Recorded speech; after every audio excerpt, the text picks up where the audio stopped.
ಎಲ್ಲ ಇದ್ದು ಏನು ಇಲ್ಲದ ಹಾಗೆ ಬದುಕಿರುವ ಆಕಾಶ ನೋಡದ ಕೈಗೆ ನೆನೆದು ಪ್ರೀತಿ ಹಂಚಿರುವ ಜೊತೆಗಿರು ನೀನು ಅಪ್ಪನ ಹಾಗೆ ಕಣ್ಣೆಲೆ ಕಾಯೋ ನಿನಯದಿ ಹೀಗೆ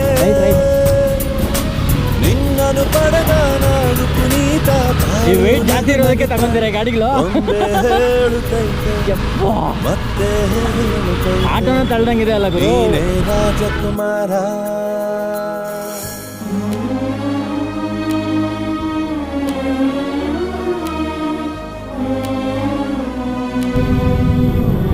ಇನ್ನೇ ಇರಪ್ಪ ಎಷ್ಟು ಬಡ್ಕೊಂತೀರ ಬಾಯಿಗಳು ಅಂತ